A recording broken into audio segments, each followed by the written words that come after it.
What if your everyday life, your messy relationships, your awkward teenage years, your craving for meaning wasn't a distraction from philosophy, but at its very heart? That's true for the life and philosophy of Simone de Beauvoir. She turned her wild experiences and travels around the world into a body of thought that spoke of love, of loneliness, freedom, and revolution. She demands not only that you live up to your own hopes and dreams, but that you fight for the hopes and dreams of others. So today, we're diving into the ideas that make de Beauvoir one of the most vital existentialist thinkers, and why her work might be exactly what we need to make sense of our difficult and ambiguous world.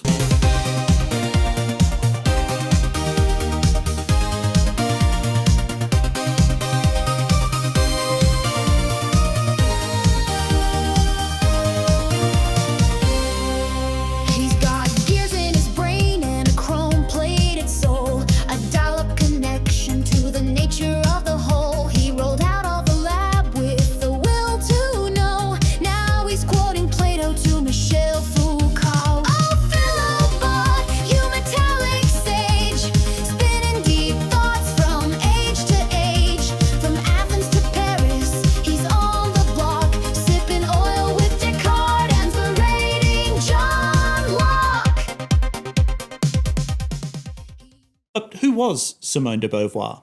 Well, she was never contented to live the life that was expected of her. Born in 1908 into a strict Catholic bourgeois household in Paris, she swore as a child never to become a housewife, and boy did she live up to that vow. In fact, she lived so far from that vow that housewives probably looked at her life and thought, well, at least I'm not having philosophical crises in 3 different countries while maintaining saucy correspondence with American novelists. And fair enough. But instead, she chased knowledge, independence, experiences. She lost her faith at 14 and found philosophy in its place. She passed the toughest exam in France at just 21, becoming one of the youngest women to do so, and met Jean-Paul Sartre along the way, forming a legendary, unconventional partnership that would last a lifetime. But her life was never just about Sartre. It was marked by intense friendships and passionate love affairs, especially with the American writer Nelson Algren. She lived through war, through occupation, and through personal heartbreak. These experiences didn't distract her from philosophy. Instead, they formed the very stuff of her philosophy.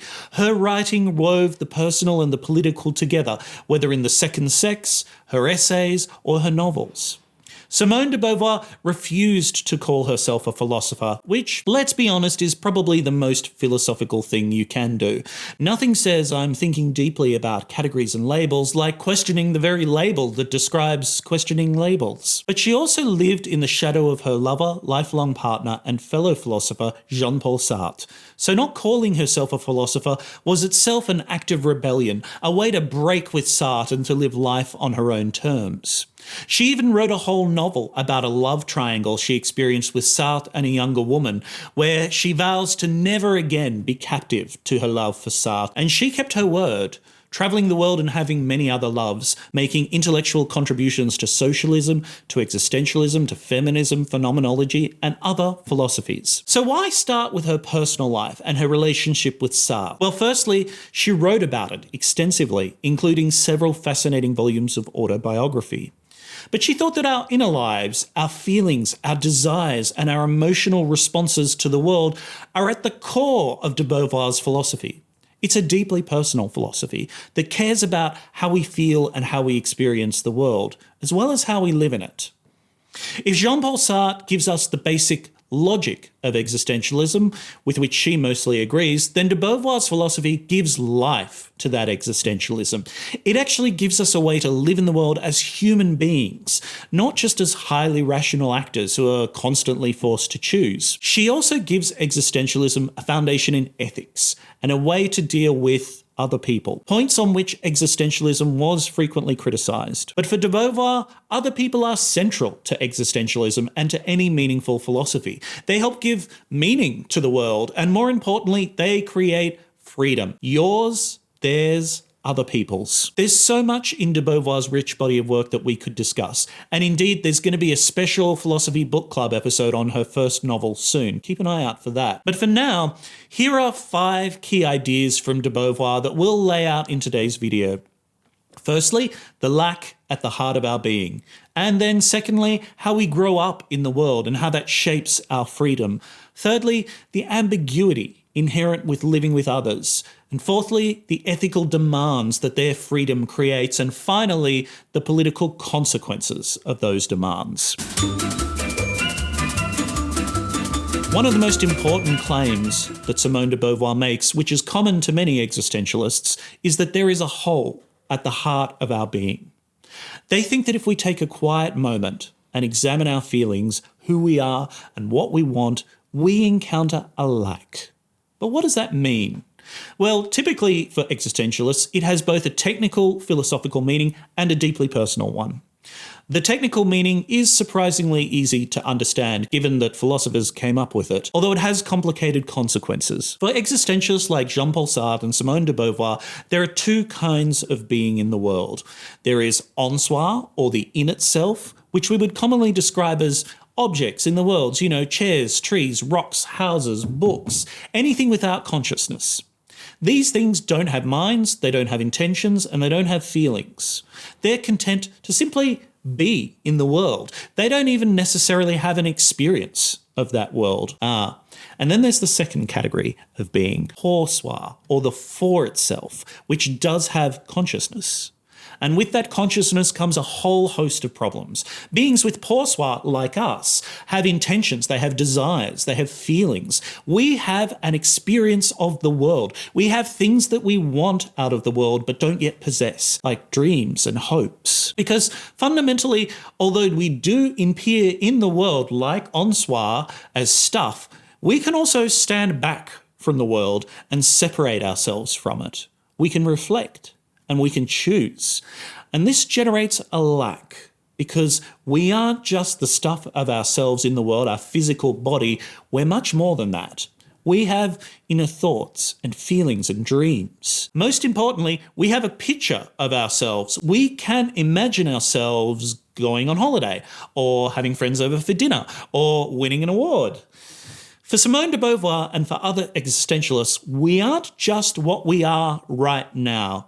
We're also what we want to become, that picture of ourselves in the future. And along with Nietzsche, for example, de Beauvoir believes that all of us, all pour soi, are in a perpetual state of becoming, trying to transcend ourselves, what we are at any given moment, and become more. She writes that, quote, "Man is a being of the distances, a movement towards the future, a project." Whether that means something as simple as reading a book because we want to know something and possess what's in it, or starting a family because we want companions to share our lives with.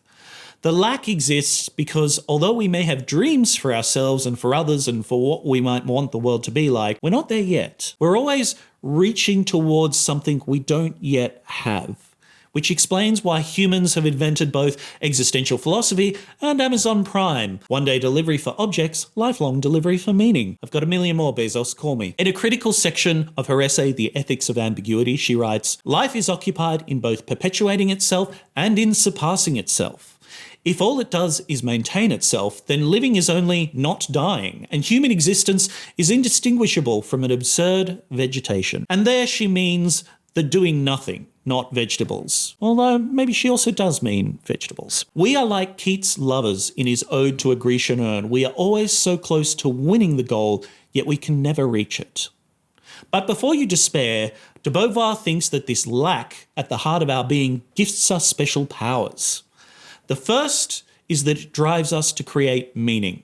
Standing apart and being different from the stuff of the world, with desires and intentions haunting us, we are called upon to explain it to ourselves and to each other.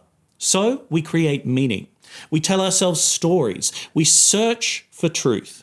Fundamentally, all human endeavour, our projects in the world, is built on this lack. And the lack that separates us from the world allows us to stop and consider, to stand back and pause. It breaks us out of the determinism that binds every other object, allowing us to choose whether we respond reflexively to everything that comes at us or not. This separation, this gap, gives us free will, freedom. This freedom is also a consequence of another existentialist claim, that existence precedes essence. And indeed, de Beauvoir takes this even further, maintaining that because we are not born with a fixed nature, it is possible to become a whole range of different things, to make ourselves into almost anything we choose.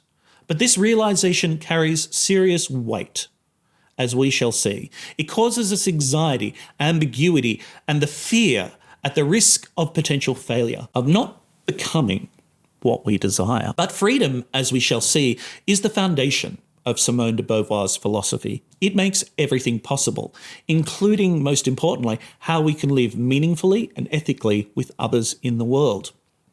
The second idea from de Beauvoir that we need to examine, and one remarkably unique to her philosophy, is the seemingly obvious idea that we grow up in the world. Well, of course we do, you might say, but you would be amazed at how many philosophers, including existentialists like Jean-Paul Sartre, overlook this important fact and ignore it entirely in their work. It's almost like some philosophers are embarrassed by what they were and simply want to focus on what they want to become. But not de Beauvoir. For her, childhood and growing up in the world are philosophically profound ways of being in the world for several reasons. In The Ethics of Ambiguity, de Beauvoir offers a really moving account of what it means to be a child in the world, or at least what an ideal childhood would be like. Because when we're children, we're utterly dependent on everyone around us, particularly our parents.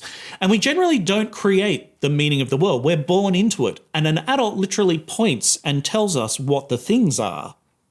De Beauvoir calls this being born into the world the serious world, one in which everything is pretty much already decided. What the world means, what things are called, what values are important, even what the child is to do from moment to moment is already decided by others. And it would be very easy for the child to conclude that, well, this is just the way the world is. But children also have a magical gift. They play, they imagine, and they make things up. They picture and play in worlds that are different from the ones they are told about, even if it's not real. They start to exercise those hidden gifts of the lack at the heart of their being, their ability to create meaning, and in the smallest, most limited of ways, to choose. In fact, you could argue that this is why the fantasy, so common in children's literature and art, is so important. And alongside, the serious world demands their obedience, often for good reason. There are, after all, stoves that shouldn't be touched and sockets that look fine undecorated by cutlery. But as we know, every child experiments with not being obedient, with testing the degree of their own freedom. All of this is important to de Beauvoir because it exemplifies two dimensions of the ideal child's life: a freedom to imagine the world differently and a freedom from responsibility. But we grow up in the world, and for de Beauvoir that means going through a difficult adolescence. And I think we all remember this awkward stage of our lives. We enter the world of adults, although we're not yet completely in control of our lives, and we realise that the firm foundations of those lives created by others might not be as firm as we thought. We start to make up our minds and to choose. We realise that our freedoms can be exercised in so many different ways. We might have a crisis of faith. We might decide to do something completely different with our lives than what our parents envisioned. We might take a different political stance or decide a different set of values and activities are more important to us. We realise that the world is contingent and that it can change. It's like that moment of swimming where our toes don't touch the bottom anymore, and we feel that flash of fear in our hearts because now it's up to us and us alone. We take responsibility for our choices. And in this transition from childhood to adolescence, de Beauvoir highlights what she thinks is the first ethical risk, that of the serious man. Because to her, the serious man never takes responsibility for their actions and never realises that the secure foundations of their childhood have fallen away. They never take up responsibility for their own freedom. They simply carry on in the course marked out for them. They never engage their minds to question or to imagine differently. And perhaps you know someone like this. The person who went into their parents' profession, perhaps, as they were expected to do. Or maybe even never left their hometown, who, when you return and catch up with them, is doing exactly the same thing they were doing when you were at school together or when you knew them long ago. That person who hasn't changed and who won't. They're basically a human version of a screensaver, technically active, but nothing's really happening. The serious man has done their best to narrow that existential gap, that lack between who they are and who they might want to be, to the smallest aperture possible. Not because they want to be like this. They haven't chosen anything at all, but because the possibility of wanting something and wanting to be something else and not being it, or perhaps failing to achieve it, is so terrifying to them that they'd much rather accept what they've been given and be that forever. And in The Ethics of Ambiguity, de Beauvoir argues and worries that the serious man is the bedrock on which repressive societies are built. Those content to forever live in bad faith and never challenge their own captivity or that of others, simply keeping their head down and engaging in the small pleasures they've enjoyed since childhood. And as we know from de Beauvoir and other existentialists, that never taking responsibility for one's freedom to live is to live in bad faith. And we must not do that, because critically, for de Beauvoir, as we shall see, closing off our own freedom also closes off the freedom of others.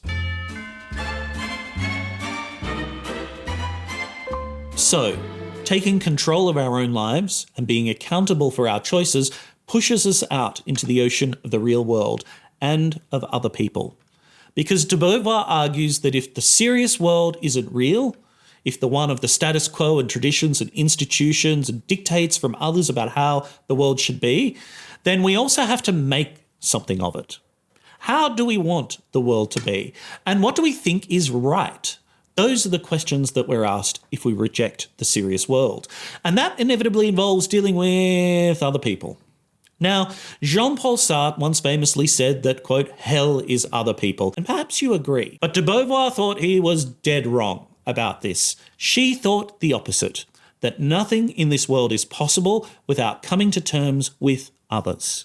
More than this, that other people give life meaning and the possibility of happiness. Most importantly, she argued that other people are the foundation of our own freedom, and if we want to meaningfully exercise that freedom, then we must in turn contribute to their own liberation and allow them the opportunity to choose for themselves. But how does she get there? Well, she makes an obvious point. You may like some people and dislike others, but everything you want and everything you try to do is accomplished through other people. No man is an island, and although Tom Hanks got away with it for a while in that movie Castaway, he was A, playing a fictional character, B, in a situation that couldn't go on forever, C, not particularly happy about that situation, and D, had to invent another person out of a sports ball to remain sane. Wilson was basically his first lesson in existentialist ethics. He had to grant freedom and consciousness to a volleyball just to have a meaningful relationship, and I think we can agree that's not ideal. So even just staying alive from day to day and basic things like feeding ourselves requires us to be dependent on other people. And de Beauvoir argues that none of us is happiest on our own forever. We suffer from an existential loneliness. We need other people to thrive. But de Beauvoir isn't naive either. She recognises that other people can be, let's say, difficult. Our relations with them can be awkward or they can be fraught because, like us, they're not objects in the world that can just be pushed around. They are poursoir. They have their own inwardness, their own projects, hopes, and dreams. And we can treat them like objects, sure, but de Beauvoir argues that not only does that diminish our freedom as well as theirs, because it's never sustainable, but that is also the path most likely to make us unhappy. In her philosophy, the tyrant is the loneliest figure. Hear that, Philibot? She also recognises the damage we can do to each other, which is unique and so much worse than an act of God or a twist of fate. She writes, quote, only man can be an enemy for man.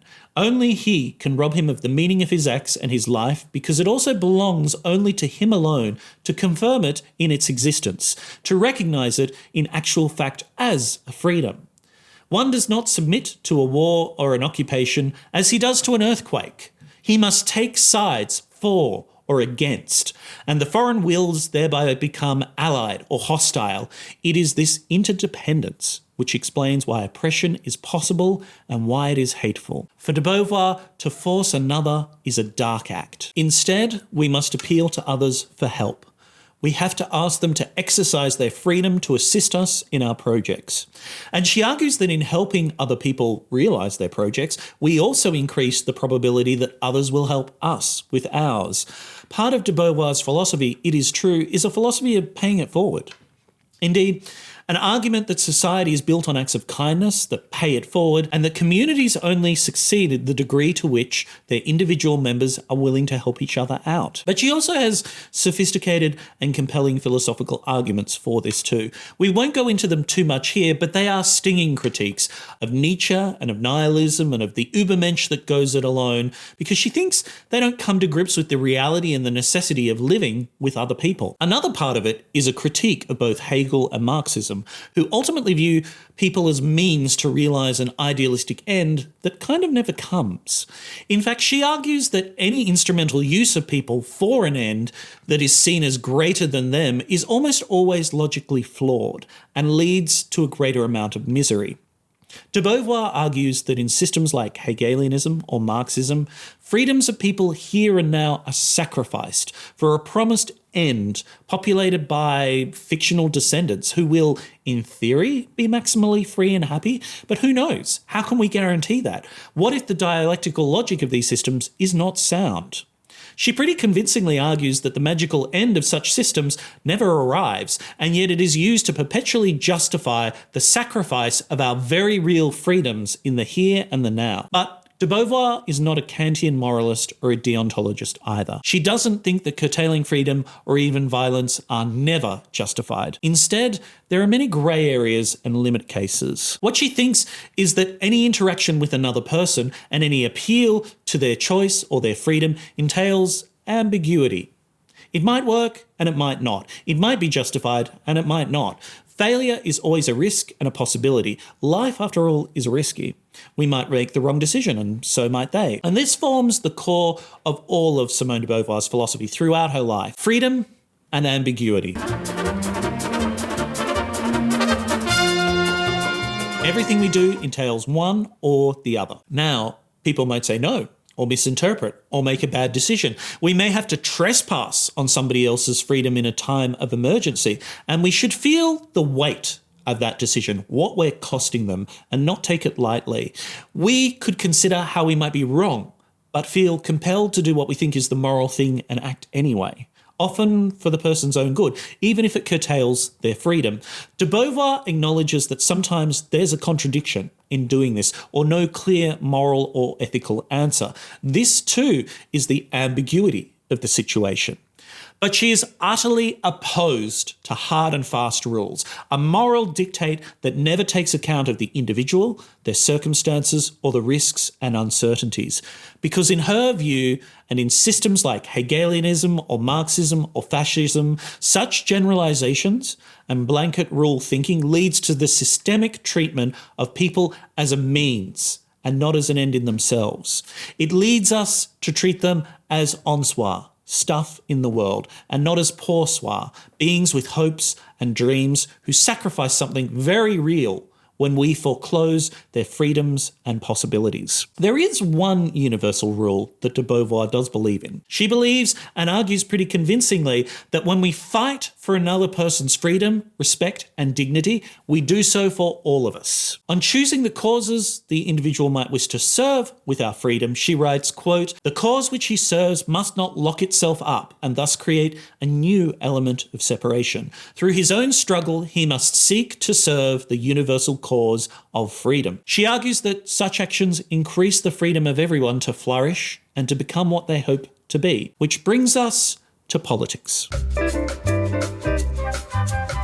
Because that's why de Beauvoir, while opposing the Marxist doctrine of her day and the Communist Party, was a firm advocate for the worker and the poorest among us. She was outraged by racist violence in the United States and across the world, and she opposed the French war in Algeria. She had lived under occupation and seen the ravages of both communism and fascism. She was equally critical of imperial powers too, writing of the United Kingdom of the time that, quote, "A democracy which defends itself by acts of oppression equivalent to those of authoritarian regimes is precisely denying all these values. Whatever the virtues of a civilization may be, it immediately belies them if it buys them by means of injustice and tyranny." But she also recognises that sometimes the fight must wait, or that difficult decisions must sometimes be made over who you prioritise helping realise their projects. And that sometimes to preserve yourself, you must be a little selfish, and that one necessity needn't define you. The case-by-case basis of existentialist ethics to her was its greatest strength, not a weakness. She wrote a very personal note on this too, which goes, quote, "As soon as one considers a system abstractly and theoretically, one puts himself, in effect, on a plane of the universal, thus of the infinite. That is why reading the Hegelian system is so comforting. I remember having experienced a great feeling of calm on reading Hegel in the impersonal framework of the Bibliothèque Nationale in August 1940. But once I got into the street again, into my life, out of the system, beneath a real sky, the system was no longer of any use to me. What it had offered me under a show of the infinite was the consolations of death, and I again wanted to live in the midst of living men." Simone de Beauvoir also fought back against one common existentialist trope found in Camus and others, that the world is meaningless and absurd. It's so common, I even included it in our introductory video on existentialism. But instead, she thought, quote, "The notion of ambiguity must not be confused with that of absurdity. To declare that existence is absurd is to deny that it can ever be given a meaning. To say that it is ambiguous is to assert that its meaning is never fixed, that it must be constantly one." And that, to me, has the ring of truth to it. Just because life is ambiguous doesn't mean that it has to be absurd. It has exactly the amount of meaning we choose to give it. In short, de Beauvoir saw life as ambiguous, freedom as essential, and love as a complicated act of mutual liberation. Even when dismissed as just a novelist or as Sartre's companion, de Beauvoir quietly rewrote the rules of philosophy, grounding it in a lived experience and not just the logic of the world, grounding it in how we live and how we feel within this world. She believed that real ethics couldn't be abstract. They had to be forged in the messy, intimate, and often painful details of everyday life. Simone de Beauvoir died in 1986, buried beside Sartre, but still wearing the ring that her American lover gave her. Her life, full of contradictions, commitments, and clarity, remains one of the most radical experiments in what it means to think, to choose, and to live freely. I hope you'll consider reading some of her work. In fact, our next episode in the Philosophy Book Club will be on her first novel, She Came to Stay, which is a lightly fictionalised account of a difficult time in her relationship with Sartre, involving a threesome, a mental breakdown, and a murder, but maybe not the murder you're expecting. So, stay tuned. And in the meantime, be wise and be kind. And if you can, help someone else be a little freer.